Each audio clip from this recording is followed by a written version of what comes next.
Nosotros siempre cuando hacemos reglamento de propiedad horizontal, lógicamente, porque es lo que estamos acostumbrados, solemos prestarle toda la atención al derecho real y medio que el consorcio lo formamos, decimos que queda conformado al domicilio y no decimos mucho más. Y ahora con el Código Civil y Comercial de la Nación ya no quedan dudas, pero vamos a ver de qué es una persona jurídica privada. Al ser una persona jurídica privada hay un montón de cuestiones que va a poder hacer que antes se consideraba que podía hacer por una parte de la doctrina y por otra no, pero que ahora no quedan dudas que sí, que a veces está bueno prever en el reglamento, porque el reglamento lo vamos a encarar desde dos puntos de vista. Desde el punto de vista del derecho real y desde el punto de vista del estatuto constitutivo de la persona jurídica consorcio. Entonces, no sé, les pido por favor que intervengan todo lo que quieran, cuál es la realidad física acá en Salta. Yo soy de Campana, un pueblo de la provincia de Buenos Aires, en el cual tenemos country, conjunto inmobiliario, digamos, tenemos edificios grandes y tenemos cualquier cantidad de propiedad horizontal de 2 unidades funcionales, 3 unidades funcionales, que, a ver, no pagan expensa, tienen algún pasillo común, pero no mucho más, que en realidad se hace la propiedad horizontal porque no da las medidas para la subdivisión en otro sistema. Entonces, a veces nosotros hacemos, tratamos el consorcio de la misma manera en los 3 tipos de propiedad horizontal. Y la verdad es que la realidad no tiene nada que ver con una cosa o con la otra. Entonces, vamos a ver las cosas que tenemos que poner, que no nos queda otra porque la ley nos obliga a poner, y después algunas cositas que podríamos tener en cuenta como para facilitar el funcionamiento del consorcio, depende de la problemática que pueda tener por cómo se va a desarrollar esa propiedad horizontal. La primera parte, que es ya hoy no tiene ningún tipo de duda o de discusión, es que el consorcio es el conjunto de propietarios de propiedad horizontal. ¿Sí? No guardo, porque cuando hablamos de propietarios, muchas veces tenemos gente que adquirió por boleto, pero técnicamente el que adquirió por boleto no es propietario, porque no tiene su título, por ende no va a ser parte del consorcio. Al no ser propietario no va a poder participar, entre otras cosas, en la asamblea, como vamos a ver. Pero bueno, el 2044 lo define como conjunto de propietarios. Y el 148, inciso H, dice que es persona jurídica privada. Así que acá estamos bárbaros, no tenemos más discusión, que era un tema muy, muy importante en el régimen anterior. Ahora, esto es algo que yo les voy a hinchar. A ver, en la Jornada Notarial Argentina de 2016 sacó como una de sus conclusiones eso que yo les escribí ahí. El derecho real de propiedad horizontal y el consorcio nace con el otorgamiento de la respectiva escritura pública de reglamento. Yo los pongo porque para nosotros la Jornada Notarial Argentina es uno de los congresos más importantes para nuestra profesión y hay que tenerlo en cuenta, pero no toda la doctrina está de acuerdo con esta postura. ¿Ustedes se acuerdan? Ahora vamos a ver por qué. ¿Ustedes se acuerdan de la diferencia entre Estado de propiedad horizontal y derecho real de propiedad horizontal? ¿Más o menos lo tienen presente? Vamos a ir por parte entonces. Bien, para el comienzo de la existencia siempre vamos a dar muchas vueltas en este tema sobre la prelación normativa. El artículo 150 del Código Civil y Comercial de la Nación, que está en la parte general de persona jurídica, dice que la persona jurídica se va a regular primero por las normas especiales de esa persona jurídica, después imperativas de orden público, después por el estatuto y después por las normas supletorias de las normas especiales o de este título. En la parte general de persona jurídica dice que la persona jurídica nace con su constitución, no con la inscripción, no con nada, salvo que necesite, como vamos a ver en la segunda parte, aprobación estatal o de autoridad de contralor, como las asociaciones y la fundación. Si no, con la mera escritura basta. Pero aquí que el 2044, cuando nos dice que el consorcio, cuando nos define el consorcio, dice que es el conjunto de propietarios, en plural.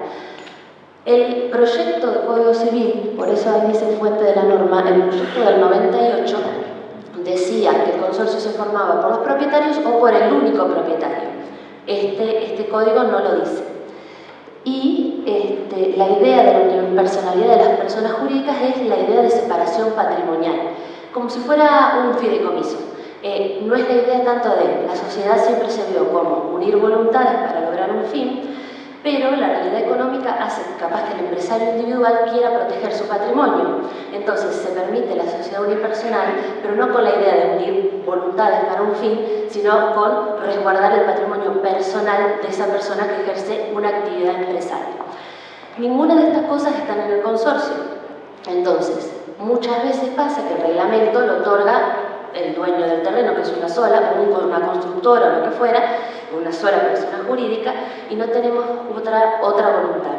Entonces, la doctrina que no esté de acuerdo con esto que decía la jornada notarial dice, bueno, acá estamos hablando de proteger un patrimonio o estamos hablando de unir voluntades. Porque ¿cuál es la idea del consorcio?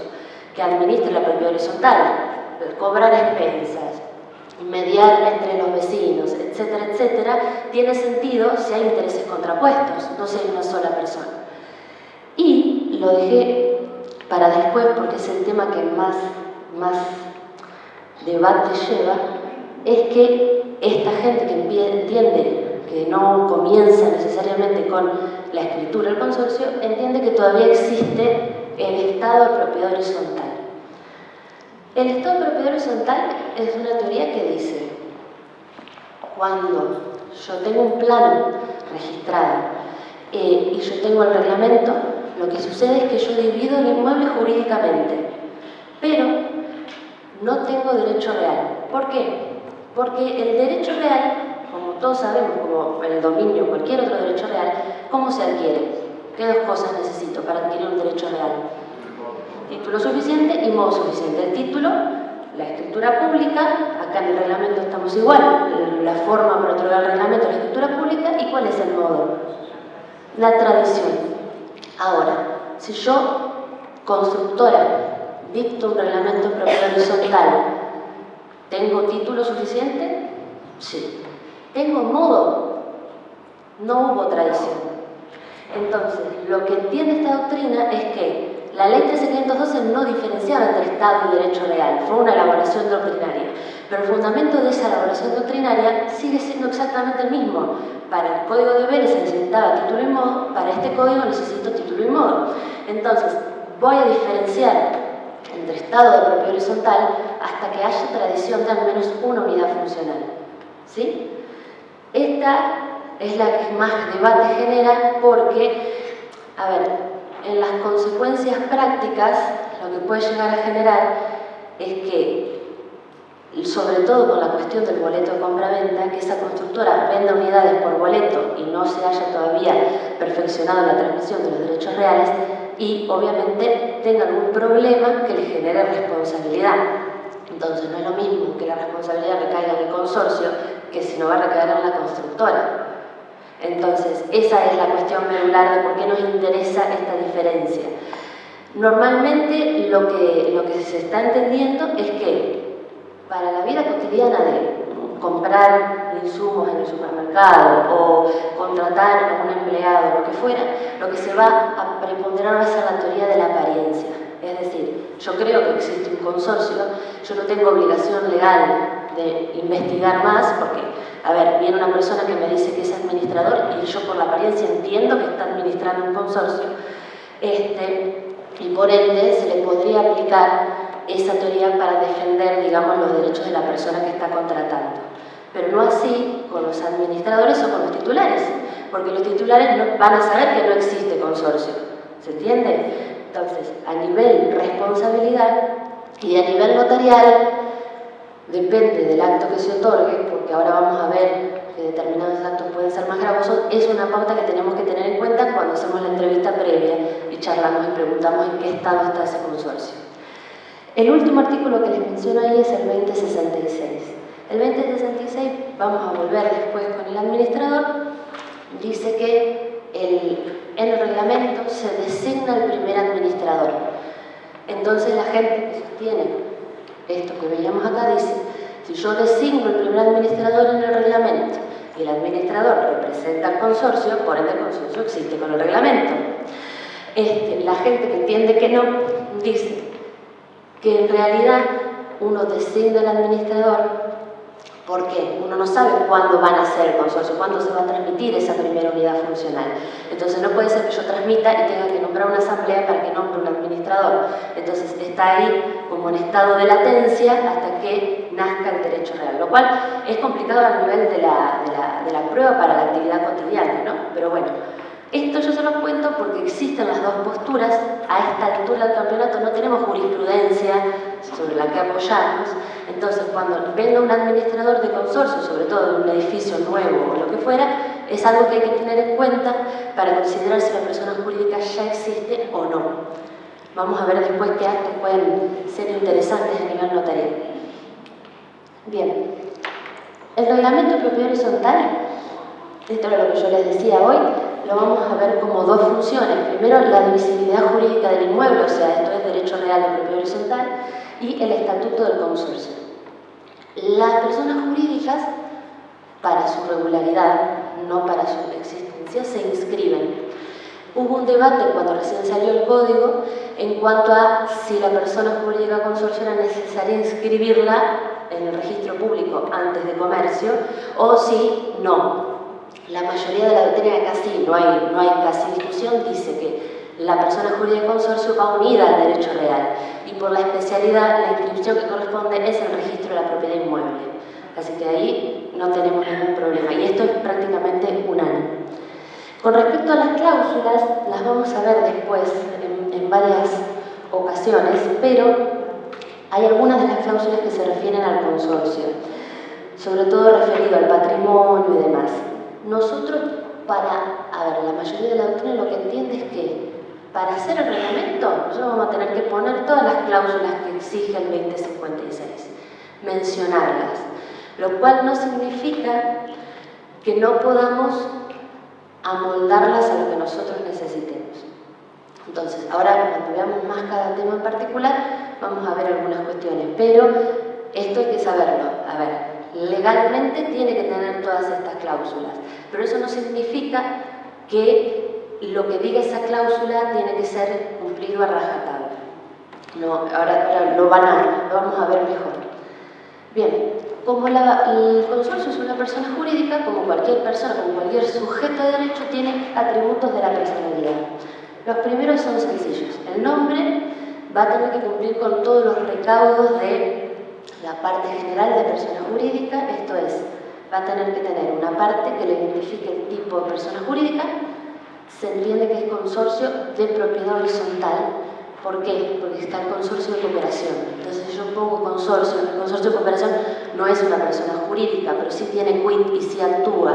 Por ende, para no confundir, no conviene poner solo consorcio. Y hay gente que dice que tampoco conviene poner consorcio de propietarios, porque como vamos a ver, la propiedad horizontal la pueden constituir. ¿Quiénes la pueden constituir? ¿Quiénes pueden afectar a propiedad horizontal?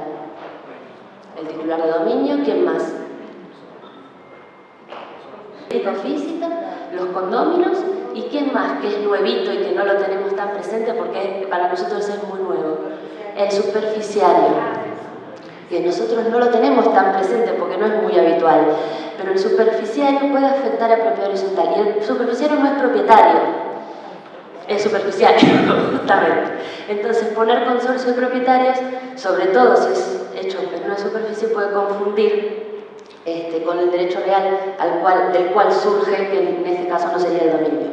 Entonces, va a tener que tener esa identificación por un lado. Y por otro lado, todas las cuestiones del nombre de que sea identificatorio, que no preste a confusión, que no preste a inducir a que tiene que ver con una marca o con otro tipo de persona jurídica o con un producto que no tiene nada que ver. Esto obviamente no vamos a tener problemas cuando el nombre del consorcio sea la calle y el número, porque ahí de la localidad, porque ahí no vamos a tener problemas, salvo que haya un error administrativo que haya numerado mal la calle. Pero el tema es que muchos consorcios se ponen nombres de fantasía y acá no tenemos el control de homonimia de persona jurídica, digamos. Entonces hay que tener algún resguardo como para tratar de a ese nombre de fantasía darle una individualidad que no permita que se confunda. por un lado. Y por otro lado, si nos viene un consorcio con nombre de fantasía para la identificación, aunque sea una actita, sería muy recomendable pedirle el quit. Porque el quit hoy por hoy es el DNI de la persona jurídica, que lo distingue de la sociedad de todo lo que no tiene inscripción en persona jurídica, sociedad de hecho, consorcio, simple asociación. Como no hay control de homonimia, como no hay ningún de esos tipos de controles, el quit es esencial para identificarlo. Entonces, en un acta que yo no tengo por qué pedir un quit, conviene, si tiene un nombre de fantasía, pedirlo para que no haya confusión de a qué consorcio nos referimos, por las dudas. Respecto al domicilio, va a ser, este también es fácil, va a ser el domicilio del inmueble.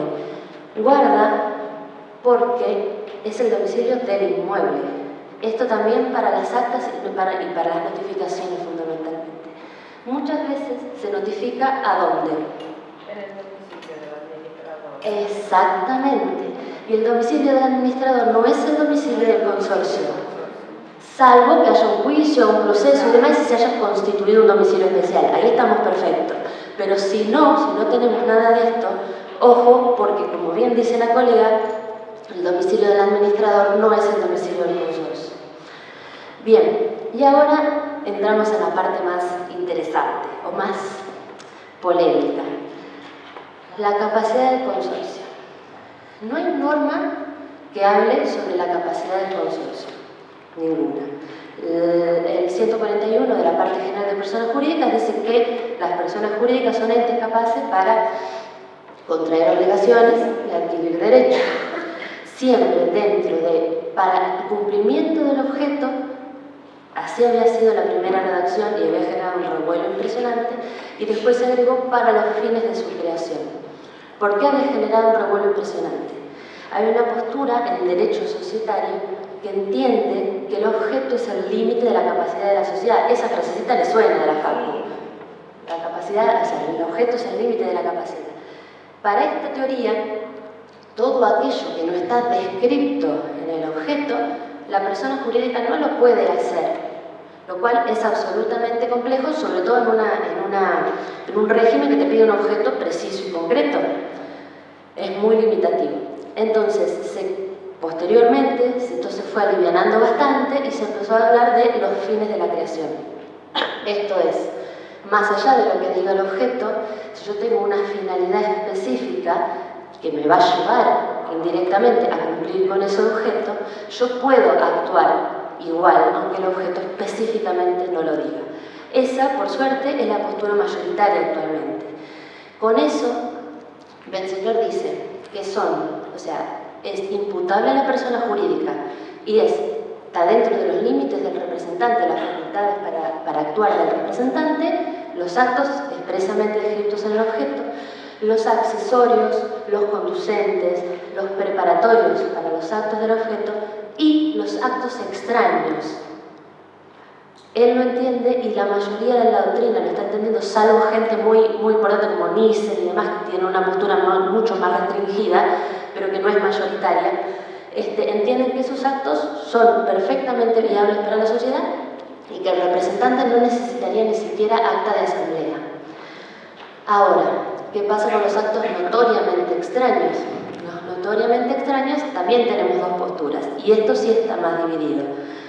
Hay quienes dicen, como Nissen, que el acto no se imputa a la sociedad, sino que se imputa a los socios y que no puede ser ratificado posteriormente porque implicaría una modificación posterior del objeto y es ilegal. O sea, no solo el representante no tenía facultades, sino que ni siquiera se le imputa a la sociedad, a la persona jurídica, digamos, de la misma manera. Benseñor, en la tesis más amplia, entiende que el acto notoriamente extraño excede la capacidad de administración del representante. Pero con acta de asamblea, con acta de un órgano de gobierno, eso se puede suplir, se imputa a la sociedad y el representante no tendría problema. Bien, todo esto, como el consorcio es una persona jurídica, se aplica al consorcio. El problema del consorcio, además, es que el objeto del consorcio es bien restringido. ¿Cuál les parece que puede ser el objeto del consorcio como persona jurídica? Aunque no lo digamos en el reglamento. Perfecto, ¿qué más? administrar las partes comunes, representar al consorcio con terceros, pero básicamente es... ¿Cómo? Todo vinculado al edificio, exactamente, conservarlo, administrarlo, etc. Bien, eso genera que haya mucha gente que restrinja muchísimo la personalidad del consorcio.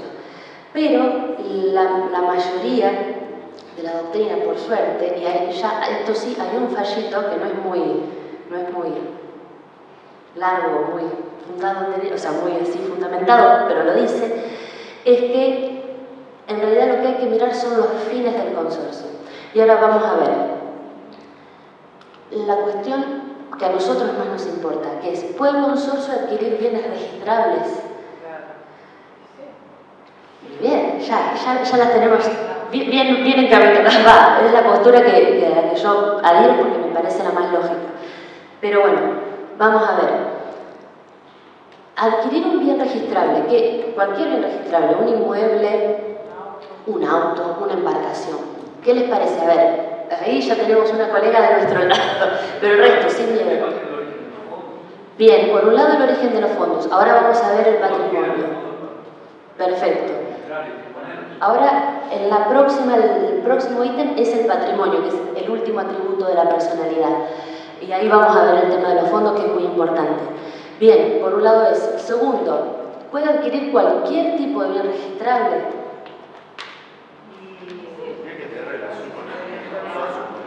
Exactamente. Edificio de ciudad como una embarcación. Exactamente. Esa es la cuestión sobre la que nos tenemos que enfocar. Ni el tipo de bien, ni la posibilidad de restringirlo por el hecho de ser consorcio o no, sino, como dice el colega, vincularlo con los fines de la creación. Por ejemplo, si el edificio necesita... ¿Cómo? Si el edificio tiene un gran gasto por algún motivo, ¿cuál es que se vincula con lo que decía el colega? ¿Cuál es la forma natural en la que se solventa el consorcio? Las expensas. Vamos a ver que hay fondo de reserva y otras cosas.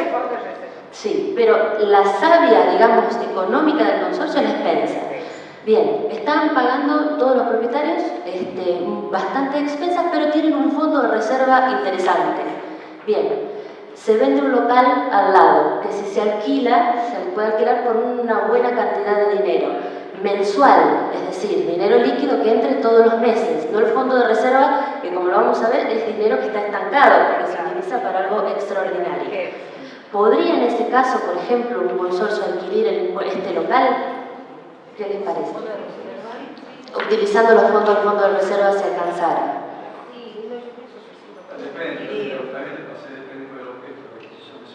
Exactamente. A ver.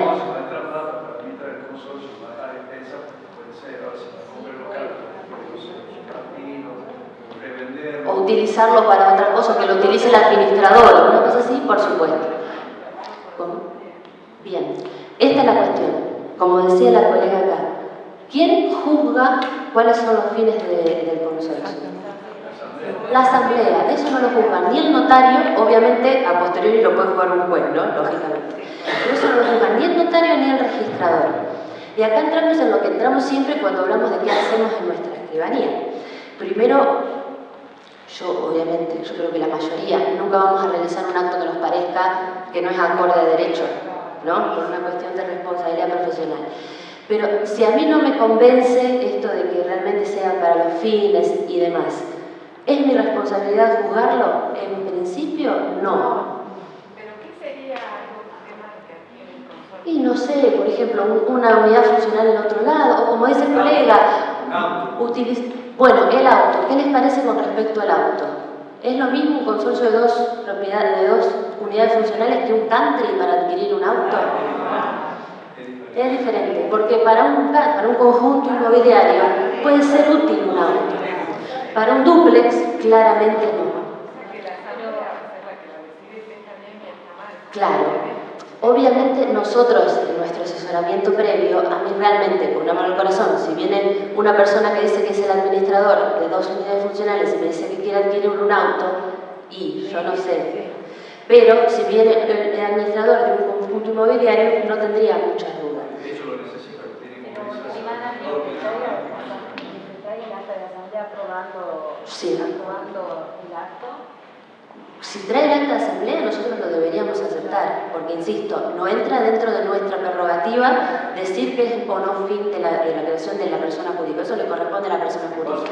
Ahora, una cosa es lo que uno habla con el requirente, cómo uno trata la situación, las reservas que uno pueda tener, como para negarse a ejercer la función de una manera fundada. Nosotros no lo podemos negar porque sí. Entonces, claramente va a depender del caso en particular. Y también tiene mucho que ver, no sé, acá en Salta entiendo que no sé la cantidad de población, pero en mi pueblo, que es relativamente chico, el trato con el requirente no es lo mismo que en Capital Federal. Uno habla de otra manera, los conoce de otra manera y eso facilita un montón el ejercicio de la función. Perdón. Que depende de cada caso concreto y los socios, si es sociedad o acá la asamblea, la que decida. Porque como yo tengo muchas sociedades, Sí. siempre decimos, ¿qué es objeto? ¿Qué es extraño de objeto? Claro. Capaz que es un consorcio de edificio, pero tiene la finalidad para hotel, Claro. la compra de un auto no sería extraño, porque quizás en turismo, para los que vienen todos los días, y les es algo redituable. Va a buscar a O sea, la que locura. habría que ver en cada caso concreto qué es extraño al objeto o a los fines. Exacto. Bien. Y respecto de las embarcaciones,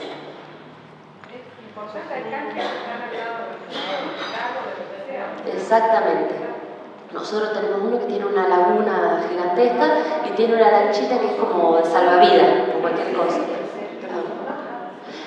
Por eso, esta es la idea un poco de cuando pensemos el reglamento, pensemos este tipo de cosas, porque realmente, a ver, no lo tenemos que ver tanto desde decir, bueno, sí, se funda el consorcio y no decimos más nada, porque ahora vamos a ver, en cuanto a la clase de bienes que puede adquirir, registro de la propiedad inmueble de Cava y de provincia no sacaron TTR ni nada al respecto, pero el registro del automotor, que es nacional, legitima al administrador de consorcio para adquirir automotores y pide, guarda, que la facultad esté en el reglamento, que la facultad que la capacidad de adquirir bienes registrables, automotores o lo que fuera, esté en el reglamento y un acta de asamblea. Por suerte no se mete en el acta de asamblea, no pide mayoría, no pide nada por el estilo. Pero no, que dice, algo dice medio... ¿Cómo? Yo hablo de la, no sé cómo se llama las DTR, la disposición del registro público de comercio. Eso. Dice una cosa así, como diciendo, y solicita que la capacidad surja del reglamento. No dice ni la capacidad de la persona jurídica ni la capacidad del administrador. Exacto. Y como pasa siempre en todos los registros de la propiedad automotor, es cada maestrito con su librito más que nunca, porque cada registrador lo interpreta a su manera. Entonces, es un ítem para tener en cuenta que si vamos a hacer un reglamento propio horizontal de un conjunto inmobiliario, pongamos una clausulita, capacidad del consorcio o dentro de la capacidad del administrador, aunque guarda. Yo no sé si me animaría a hacer una autorización, digamos, solamente con la voluntad del administrador sin una actita asamblearia. Pero bueno, si lo quieren poner, se puede poner, es perfectamente legal. Yo no lo recomendaría porque, a ver, estamos en un caso muy particular. Pero es algo a tener en cuenta porque así ya nos salvamos un problema con el registro del automotor. Si no hay que modificar el reglamento, que no es fácil. No. Entonces, bueno, bien. Después, respecto de las embarcaciones, Prefectura Naval Argentina no tiene tampoco ordenanza naval, pero charlándolo con uno de los directores de área nos dijeron que lo aceptan sin problema y que toman la calificación del notario, que no se meten en la calificación. Así que con embarcaciones vamos bien. Respecto de inmuebles, en la capital federal, y esto es lo que yo les contaba, en 2016 hubo un fallo que se llamaba La Martona, el consorcio de La Martona contra alguien, que la resolución del fallo son, creo que media carilla, que dice que dado que el consorcio es una persona jurídica, no puede haber duda sobre que pueda adquirir bienes registrables. Punto.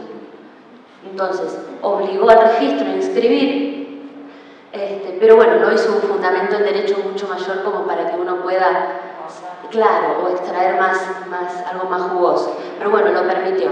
Entonces, en la capital federal, en teoría, se está inscribiendo.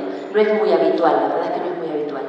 Yo, en Provincia de Buenos Aires, la última vez que di una charla para el registro, que fue en 2017, ya hace rato, pero estaban indignados y nos habían dicho que no iban a registrar.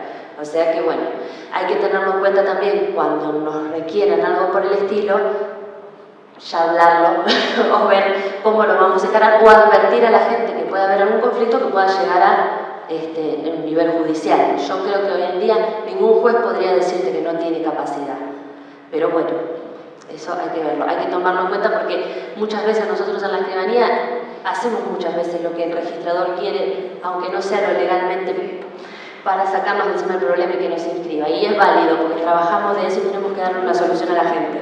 Pero bueno, tampoco o inventar cosas raras o no realizar la operación por miedo a que el registrador nos diga que no, porque legalmente tenemos mucho fundamento para realmente conseguir el sí. Bien, ahora, respecto de cómo puede adquirirlos. Durante la vigencia de la ley 13.512 era mucho peor la cuestión porque había gente que decía que el consorcio no era persona jurídica. Se ha admitido que ha habido fallos y demás, que el consorcio en una ejecución de expensas se cobre con la unidad funcional. Eso ha llevado mucha parte de la doctrina a decir que la única forma que tiene el consorcio para adquirir bienes es a través de subasta judicial. Gente importante como Gulbenkian de Wendy, gente muy, muy prestigiosa, sostiene que es importante el contralor judicial por la especialidad del caso y que es la única forma en que podría darse. Jaime de Nolasco, que estaba en contra de la facultad de adquisición de bienes, sin embargo decía, a ver, si yo digo que la capacidad de una persona jurídica para adquirir se limita a la subasta, es una capacidad restringida y es hasta ridícula, porque si tiene capacidad para adquirir, tiene capacidad para adquirir, punto. Una cosa es que no tenga capacidad para adquirir, pero ¿quién? ¿Qué persona jurídica o física o cualquier sujeto de derecho tiene facultad de adquirir únicamente por una vía y no por otra? Entonces, lo que hoy se entiende es que, vinculado siempre a esto de los fines de su creación, ¿por qué no podría, por ejemplo, una persona que tiene deudas de consorcio, dar en pago, ofrecer en pago esa unidad funcional y evitar todo el litigio con el dispendio de tiempo, de dinero, de la Administración de Justicia, etc.? Hoy prácticamente es unánime esta cuestión de que no es necesario adquirir por subasta. Pero bueno, en su momento había sido importante y hay doctrina que aún lo sigue sosteniendo como Gulbenkian. Ahora, adquirió el bien, bárbaro, estamos re contentos. ¿Puede transmitirlo? Sí, puedo adquirir. Bien. Puede transmitir, la transmisión es la contracara del derecho a propiedad de la adquisición. Bien, ahora, ¿puede transmitirlo de cualquier manera? Sí, perfecto, todos los recaudos obviamente van a necesitar. A ver, porque ¿en qué casos te parece que no? Que está bueno lo que decís. Sí. Calculo que si es una donación, exactamente. no podría. Ahora, si tuviera un acta de asamblea, como el caso de las sociedades, no veo el inconveniente. Hablar fuerte. Razón fundada. Lo que la colega dice es que en el caso de las donaciones no podría, pero que si hay un acta de asamblea fundada y demás, sería similar al tema de la sociedad. En el tema de las sociedades y las donaciones, se entiende que también hay gente que entiende. Claro. Sí. Hay gente que directamente entiende que no puede donar.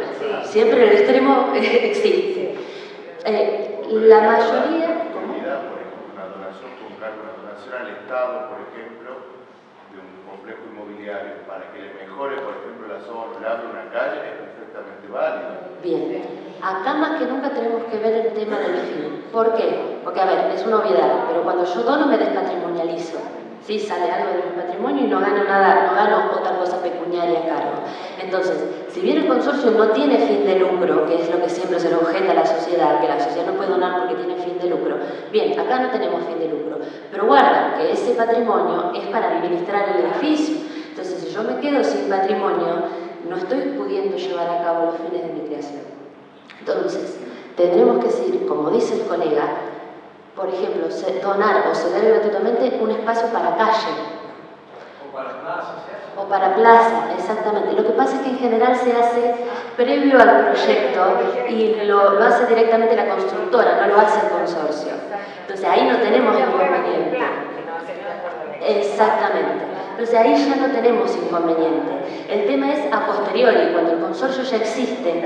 Ahora, nosotros tenemos que pensar, ojo con esto también, si lo que dona es propiedad del consorcio porque fue algo que adquirió y ahí no tenemos problema, dona el consorcio. Ahora, mi pregunta es, si es parte común, si era el terreno que ya existía y a posteriori el Estado exige que se done tal superficie. Sí, estamos totalmente de acuerdo. Eso no. ¿Eso qué es? Eso es parte común. ¿Y la parte común de quién es? Es del propietario. Exacto, no es del consorcio. Guarda, ahí el consorcio no puede donar, porque no es de él. Entonces, ahí como dice la colega, es un lío. ¿Se puede hacer? Sí se puede hacer. Pero vamos a requerir, en el 99% de los casos, unanimidad. Sonamos ahí cuando tenemos esos Y hay que modificar plano, exactamente. O sea, es un lío, pero hay que tenerlo en cuenta porque muchas veces, como el consorcio, a través de su administrador, dispone de bienes del consorcio, de cosas de parte común, porque el ejercicio, digamos, cotidiano no dispone de 20, pero sí lo administra con libertad. Pero la cosa común es de los propietarios. Una cosa es que lo administre y otra cosa es que... Exactamente. Entonces, esto también hay que tenerlo en cuenta. ¿Puede transmitir a título oneroso? Yo creo que sí, sin duda. ¿Puede transmitir a título gratuito? Y sumamente restringido, como decía el colega, y eso me pareció un excelente ejemplo, pero hay que tomarlo con mucha delicadeza. Y después tener en cuenta esto, que la parte común no es de consorcio. Bien, seguimos con los atributos. Entonces, el patrimonio, no sé por qué mi PowerPoint, yo soy un queso con el diseño del PowerPoint y qué sé yo, me pone un Bitcoin en vez de un peso. Yo quería que me ponga un peso y no lo encuentro el peso. O sea, es un PowerPoint muy moderno. Mi consorcio cobra expensas en Bitcoin, pero bueno, piénsenlo como un peso, por favor. El patrimonio del consorcio, acá no vamos a tener duda, ningún tipo de discusión sobre que el crédito expensa, ordinaria, extraordinaria, una pavada, pero que a veces se confunde. La expensa común, ¿cuál es? La que pagamos todos los meses. La expensa común. Para la administración, para el desarrollo, para el Bien. Sí, ahora, la expensa común es la ordinaria y la extraordinaria. Eso es lo que no hay que confundir. La común es la que es de todos, es de la comunidad. Después tenemos la ordinaria, que es la que pagamos todos los meses, y la extraordinaria que... Una necesidad imperiosa que hay que solucionarla ya. Exactamente. Para pagar el porteo, para pagar la FIP, lo que fuera. Exactamente. Entonces, hay que tener cuidado cuando hablamos de expensas comunes, que nos referimos a la extraordinaria también, porque la gente muchas veces asocia común con ordinaria, pero cuando ponemos comunes son todas. Entonces, guarda con eso. El fondo de reserva, y acá dice si lo hay. La creación del fondo de reserva es... ¿Cómo? Todas son comunes. La otra clasificación es, porque, a ver, no, puede haber expensas que no sean comunes en algún caso específico, porque, a ver, todos los propietarios de unidades funcionales tienen que pagar expensas, todos. Las proporciones pueden variar. A nosotros, cuando nos dan el plano, nos dan un formulario con los porcentuales de las superficies y demás. Es importante saber que se puede pactar otro porcentual de expensas distinto al de la superficie. ¿Por qué? Porque algunas unidades funcionales pueden, por ejemplo, no tener acceso a tal amenity.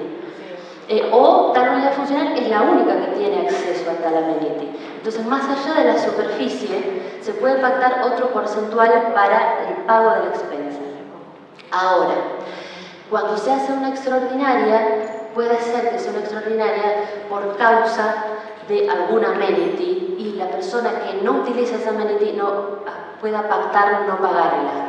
Cuando digo pueda pactar me refiero a que siempre esté previsto en el reglamento, ¿no?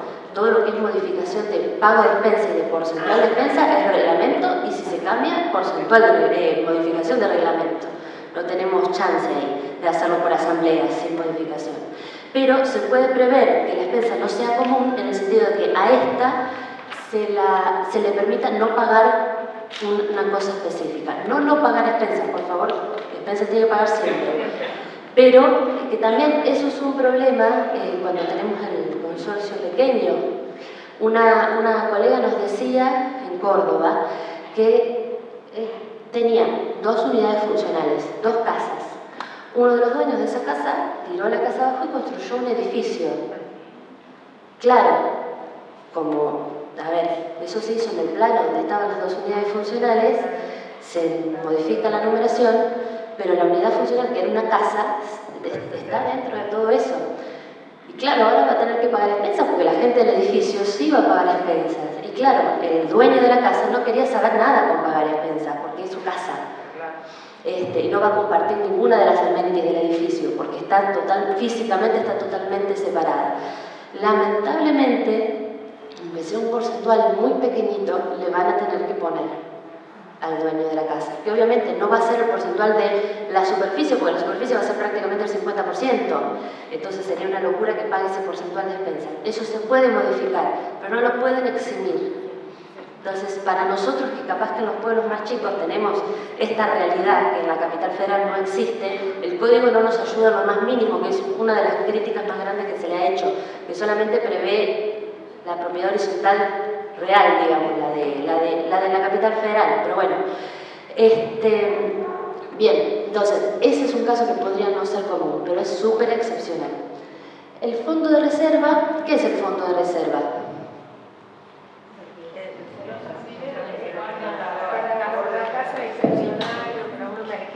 Bien, son aportes que tienen que hacer los propietarios por el hecho de ser propietarios. Apenas lo aportan, eso sí pasa a ser patrimonio del consorcio, por ende, ese propietario se va y puede reclamar lo que pagó por fondo de reserva o no. No, rotundamente no, que es lo que te preguntan siempre. A mí me ha pasado muchas veces, ¿puedo pedirlo porque yo pagué? No, ya está, ya no es tuyo, pasó a ser patrimonio del consorcio. ¿Cuántas veces se aporta una vez? Cuando se ingresa, salvo que por asamblea se decida algún aporte especial, pero eso va a requerir, asamblea y va también tener que tener un motivo fundado y demás. ¿El fondo de reserva puede indicar la cuota de expensa? No, el fondo de reserva es un aporte único. Distinto es que por el monto que... Jurídicamente puede ser como usted dice, pero prácticamente pertenece al consorcio. Eso le iba a decir. Muchas veces cuando el aporte al fondo de reserva es muy alto, se divide en cuotas. Y como es más práctico pagarlo, se cobra con la expensa, pero no forma parte de la expensa. Eso es lo que quiero decir. Cuando llega la liquidación, tenés el ítem expensa. Tenés el ítem que diga gasto, aporte a fondo de reserva, pero es la cuota. Sí. No, eso no. Es que eso no lo tiene que pagar el inquilino. Exacto, es eso. Viene con la expensa por una cuestión de logística, de practicidad, pero jurídicamente no es parte de la expensa en sí.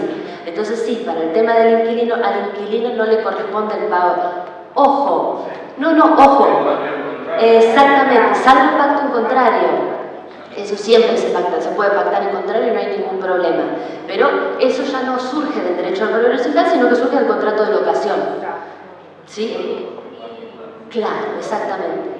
Entonces, ante el silencio del contrato de locación, no le corresponde. Si se pacta en contrario, no hay problema. Pero es importante que sí, es una cuestión logística, sobre todo cuando el pago es muy alto. Sí. Ya pagó el propietario inicial, ya los otros no pagan nada. Sí. No, depende. También depende del reglamento y depende de lo que haya pactado el consorcio. La mayoría de los clubes, por lo menos de los que están en mi zona, a cada uno que entra aporta al fondo de reserva. No es un pago, o sea, es un pago único por propietario. ¿Cuál es el obligatorio? Sí. Esto lo vamos a ver ahora el tema de la deuda. Sí. Sí. Sí. Hay que ver si el consorcio te da un libre de deuda por sobre el pago de pesos de libre deuda se lo también para. Exactamente. El tema de libre deuda para nosotros es súper importante y ahora lo vamos a ver. Pero sí, muchos consorcios directamente no te dejan transmitir, o sea, a ver, no te dejan transmitir. No te van a dar el libre deuda si no lo terminas. Exacto. Perdón, me decís. ¿Cómo se determina el cuánto? Normalmente por asamblea. ¿Por qué? Como todo lo que pasa, sobre todo en este país, fijar el monto fijo en el reglamento se fija para el comienzo, pero el tema es que obviamente se devalúa a los años, entonces eso es modificable y modificar ese quantum no implica modificar reglamento. O sea, uno pone, primero, lo que me decía la colega, el fondo de reserva no es obligatorio, se hizo muy común, en realidad en la 13512 ni siquiera estaba previsto, se generó de facto porque se empezó a hacer por las necesidades del consorcio. Entonces, tranquilamente puede no preverse. Esto sí es algo que en el dúplex podemos no poner. Ahora, lo que es habitual es que se conforme el fondo de reserva en el reglamento y que se fije que el monto de ingreso, o sea, el fondo de reserva será de 50.000 pesos, por decir algo, el que será revisable anualmente o el que será revisable cuando las circunstancias económicas, porque si no, no es lo mismo 50.000 pesos hoy que en un año que el año pasado. Entonces, el monto no lo puede nunca fijar el administrador, lo fija la asamblea. Bien, fondo de reserva. ¿Había quedado algo de fondo de reserva? No, pero puede no crearse nunca, ¿no? Puede no crearse nunca, porque el artículo 2046 dice el fondo de reserva sí lo hay. Entonces se entiende que es facultativo. Cuando se vende el inmueble yo hago reintegrar el impuesto por el comprador. Porque como eso el fondo de reserva afecta a la unidad funcional, Sí. yo al comprador le hago que le devuelva la consulta que hago, le pregunto. ¿Hay seguro de incendio? Sí, de defensa. Si existe juicio a favor del Sí, eso lo vamos a ver. Y además, si existe fondo de reserva. Cuando me da la alícuota que le corresponde al departamento, Sí. yo el comprador le reintegra. Ah, bueno. Porque lo beneficia a la unidad funcional. Está bien, sí, eso, pero también, a ver, eso es pactable. Yo siempre se lo hago. Está perfecto. Lo que pasa es que, a ver, una cosa es lo que nosotros podamos considerar de buena práctica. Claro, una cosa es lo que nosotros podamos considerar de buena práctica, otra cosa es lo que, si no decimos nada o si no hacemos nada, se pueda exigir jurídicamente. Usted no dijo nada, puede hacerle juicio para que se lo pague y no sé. ¿Se entiende? Está bien, está perfecto. Está bien, está perfecto. Está perfecto. Ahora, si quisiera exigirlo judicialmente, no sé si lo podría hacer. No estoy diciendo que esté mal, de ninguna manera es autonomía de la voluntad y está perfecto. Pero es distinto en caso de silencio, es lo mismo que nos pasaba con el tema de la cuota. En el último que yo hice de un cante, de Cardales, que es partido Campana, el fondo de reserva, o sea, la cuota para ingresar eran 150.000 pesos, que es para mí es una barbaridad de plata para un fondo de reserva. Claro, eso... Sí. Bueno, depende, sí. Depende también en Cardales de qué cante. Bien, puede ser. Ah, por eso. Acá tienen toda la info, por eso. Sí, es verdad. El más grande que nosotros tenemos, que es la reserva, es el que tiene laguna, actividad acuática y campo de golf. Y de fútbol y toda la bola, claro. Claro, eso sí, es verdad. En ese sentido tienen razón. Pero bueno, por eso, depende del monto. No es lo mismo que sean 5.000 pesos que sean 150.000. Bien, después, lo que habíamos hablado hoy, bienes muebles registrables o no, y bienes inmuebles. Cuando hablamos de esta cuestión de la patrimonialización, que lo que a nosotros más nos importa, a los que vivimos en departamento y como escribanos, es el tema de paupensa, que más bienes tengo, puedo sacar rentas, puedo sacar otras cuestiones y puedo aminorar el paupensa. Pero el patrimonio es muy importante porque el consorcio como persona jurídica se va a endeudar, además de que va a tener derechos. Entonces, más grande sea el patrimonio, menos riesgo tenemos de que haya algún conflicto. ¿Por qué? Uno de los grandes temas de la responsabilidad del consorcio es qué pasa cuando el patrimonio del consorcio no alcanza para pagar una deuda y no se arregla con el pago de la despensa extraordinaria, si se puede atacar o no el bien de los consorcistas, o sea, las unidades funcionales. Hay gente muy calificada como Mariana Vidal, que es experta en la materia, que dice que sí, que para ella se puede rematar las unidades funcionales en el porcentaje de la deuda. Entonces, es importante esto no solo porque nosotros no tenemos la capacidad amplia y qué lindo, sino también porque nos va a ayudar a tener menos problemas después cuando surja algún conflicto que no se pueda solventar. Con el seguro de responsabilidad civil que decía la colega, que ahora se llama seguro integral de consorcio, porque antes en la ley 13502 era un seguro contra incendio, ahora se llama seguro integral de consorcio y abarca muchísimas más cosas, además del tema del incendio. Abarca, bueno, roturas y demás, y además abarca responsabilidad civil frente a los consorcistas y frente a terceros. Entonces, eso también ayuda porque en principio tenemos la base del seguro en el momento de la responsabilidad. Porque, ojo, al ser el consorcio y el consorcista personas jurídicas distintas, entre ellos también puede haber conflicto. El típico es por la falta de pago de defensa, ¿no? Que el consorcio inicia acciones para ejecutar. Pero si el consorcista tiene un accidente o tiene un perjuicio en su departamento, lo que fuera, tranquilamente puede accionar contra el consorcio. Entonces, pero eso, por ejemplo, no incluye, si es de responsabilidad civil, seguramente no incluye, por ejemplo, los juicios laborales de los dependientes de ahí, que eso en consorcios chicos suele ser. Es muy problemático. Eso va a depender de la póliza. Ahí cada aseguradora en su póliza propone distintas cosas. Yo vi una sola que sí, la mayoría no. Porque claro, como usted dice, encima del juicio laboral, muchas veces los montos de las indemnizaciones son muy altas y son muy difíciles de prever. Entonces normalmente no se quieren involucrar con ese tema las compañías de seguro. Y ahí sí lo que suele suceder en la mayoría de los casos es que se, entre comillas, arreglen el pago en cuotas y que la cuota surja de la expensa extraordinaria. Pero bueno, si no se arreglara de esa manera y hubiera que pagar, si alcanza el fondo de reserva, bárbaro, y si no alcanza, ahí estaría muy complicado. El informe al consorcio y me contesta no existe seguro de incendio, era un cambio, ¿no? Sí. Yo en la escritura pongo una leyendita que dice autorizante de constancia que se notificó la presente operación al consorcio operador y las personas sobre la realidad. Y no hay seguro de incendio. Yo le dije porque no hay seguro de incendio y ahí termina nuestra responsabilidad. Sí, ¿no? absolutamente. A ver, ahora vamos a ver. Contratar el seguro es responsabilidad del administrador. El administrador tiene una responsabilidad súper fuerte. Por todos los incumplimientos que tenga, responde solidariamente en muchísimas cosas. Entonces, el problema del administrador. Usted cumplió en haberlo preguntado y en dejar constancia que usted le avisó a las partes que no existe. Después se tendrá que arreglar la asamblea con el administrador o lo que fuera. Sí, no, por favor. Igual eso lo quería ver después por bien. Y los órganos del consorcio, esto va a ir bastante rapidito porque creo que ya lo fuimos viendo, son 3. El órgano de gobierno es la asamblea. La asamblea, nosotros ya sabemos todo esto de que puede ser ordinaria, extraordinaria, todo lo que a nosotros nos puede afectar como escribanos respecto de la asamblea. También, a nivel societario hay distintas posturas. Una postura que entiende que el escribano, si le llega el acta de asamblea en el libro publicado y no tiene ningún problema, no tiene más responsabilidad que ver el contenido de esa asamblea. ¿Por qué? ¿Cuál es el gran problema de las asambleas en general y especialmente el consorcio? El tema del quórum.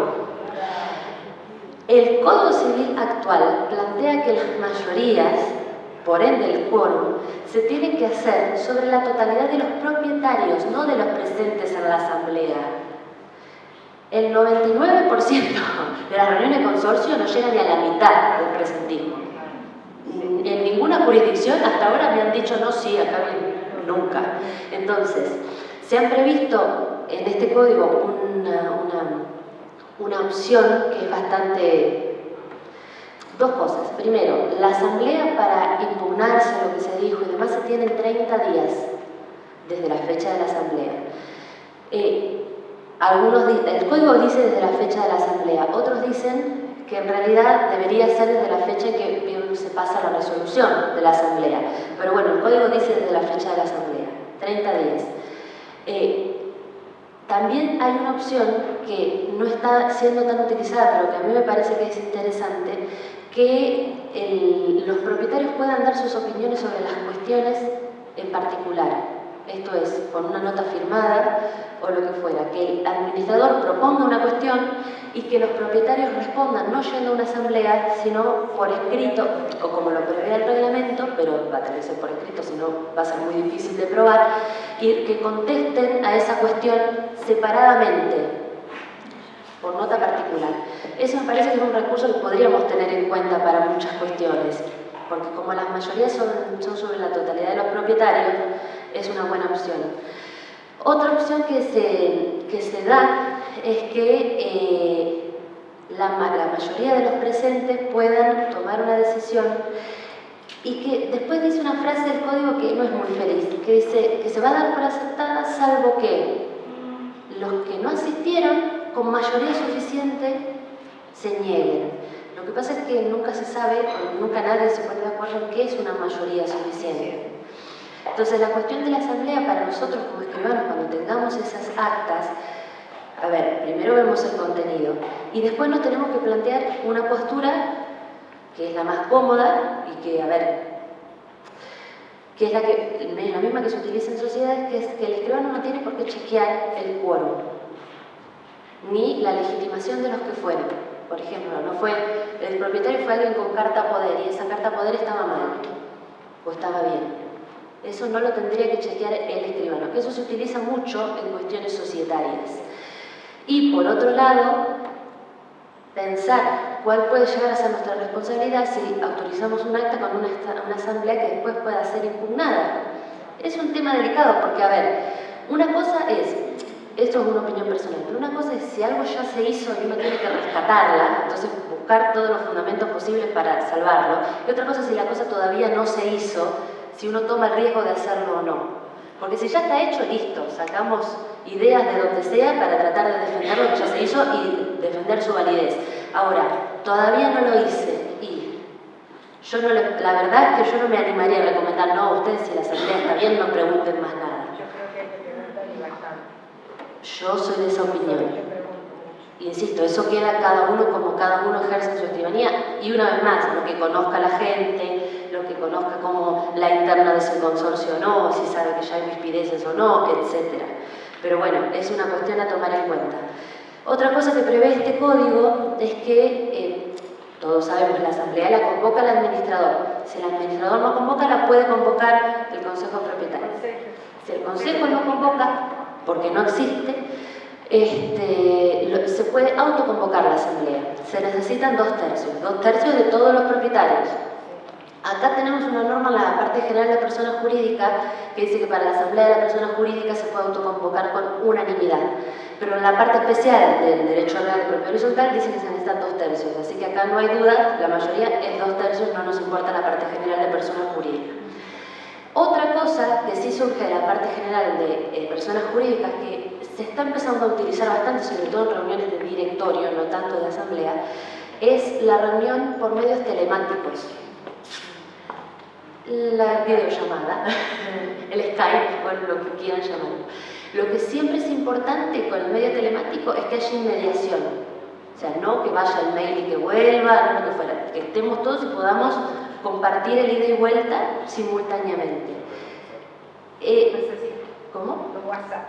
Claro, pero videollamada. O llamada. Pero normalmente, ahora con las reuniones de directorio de las sociedades anónimas se está recontra usando, porque cuando el directorio es plural, les resulta mucho más cómodo. Con una asamblea de consorcio uno lo ve más difícil, pero bueno, si se quisiera, se podría hacer, estaría posibilitado. Si es un consorcio muy moderno y tecnológico, podría hacerlo, y capaz que de esa manera podría acceder a un quórum que si no, no tendría. El tema del quórum, yo lo que les decía, que era el tema de la mayoría, es que como hoy la mayoría se toma sobre todos los propietarios, el quórum va a ser el mismo que la mayoría requerida para la decisión.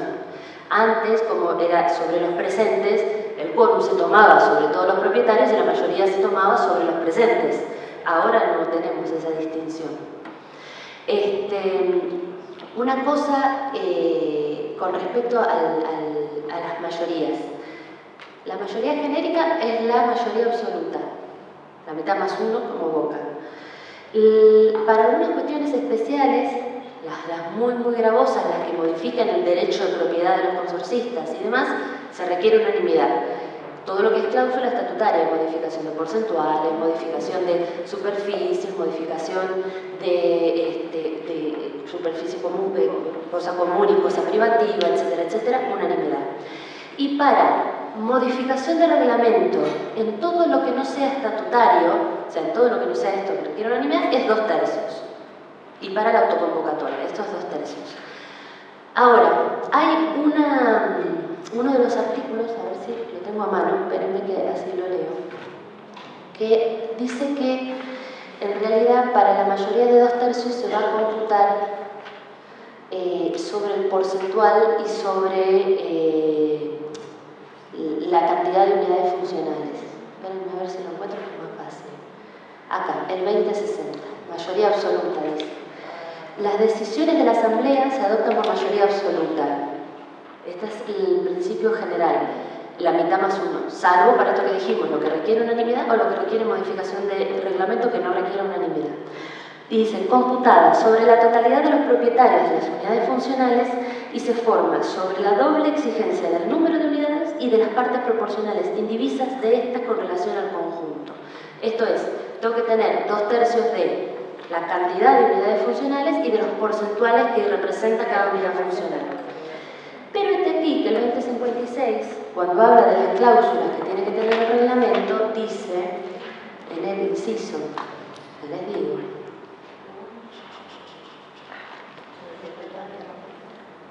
acá, el inciso ñ, determinación de las mayorías necesarias para las distintas decisiones. Eso generó como una pequeña discusión de decir, bueno, pará, si me estás diciendo que la mayoría son 2/3 y que las tengo que computar de esa manera, y el EP dice forma de computar las mayorías, esos dos. Si vos me estás diciendo que la forma de computarlas es sobre unidad funcional y sobre porcentuales, entonces, ¿qué tengo que poner en el reglamento? Porque, a ver, hay 3 posturas. Una que dice que el inciso P, de la forma de computar las mayorías, debe tenerse por no escrito. Debe tenerse por no escrito. Por eso, es una postura que dice que, bueno, se equivocó el legislador que no lo tendría que haber puesto.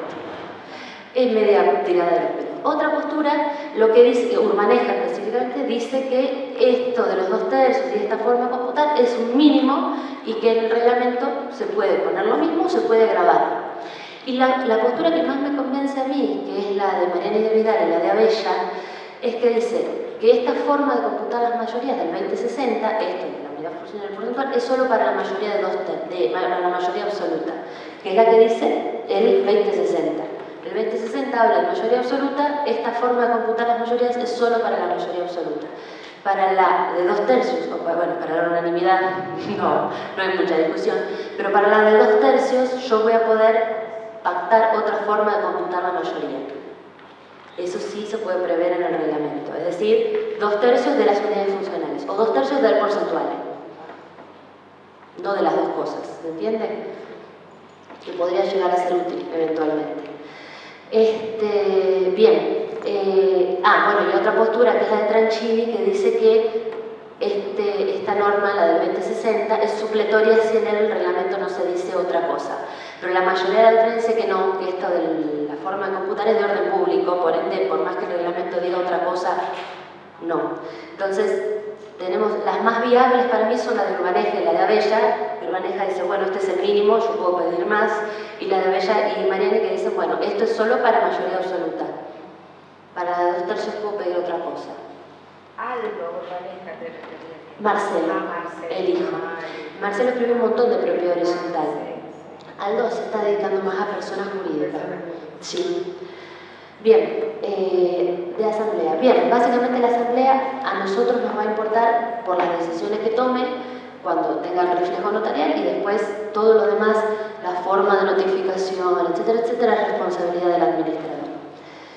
El órgano consultivo o de fiscalización es el Consejo de Propietarios. Y acá también tenemos un tema. Lo primero, que es lo más fácil, el Consejo de Propietarios, al igual que la Asamblea, perdón, que esto no lo dije, ¿quiénes son los únicos que pueden participar en la Asamblea? Los propietarios de unidades funcionales. ¿Pueden delegar esa facultad? Porque tienen razón. A ver, si yo tengo todas las obligaciones como si fuera propietario, pero no tengo los derechos, Sí, sí, tal cual. Así que me parece que sería bueno hacer algo así, tenerlo en cuenta. Miren, yo también aprendo acá.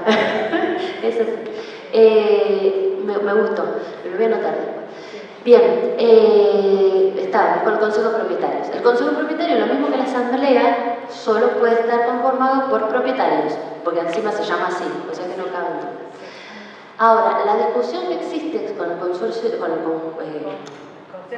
Consejo de Propietarios, es que si es obligatorio o es supletorio. ¿Por qué? Porque el 2044 dice, son órganos del consorcio, la Asamblea, el Administrador y el Consejo de Propietarios.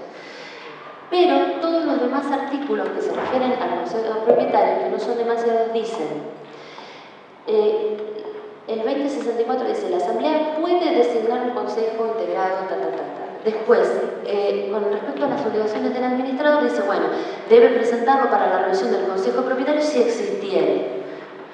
Se refiere de una manera como que daría la sensación de que no es tan obligatorio. Pero es muy importante el Consejo de Propietarios. También, depende de la propiedad horizontal. No es lo mismo las dos unidades funcionales que un edificio.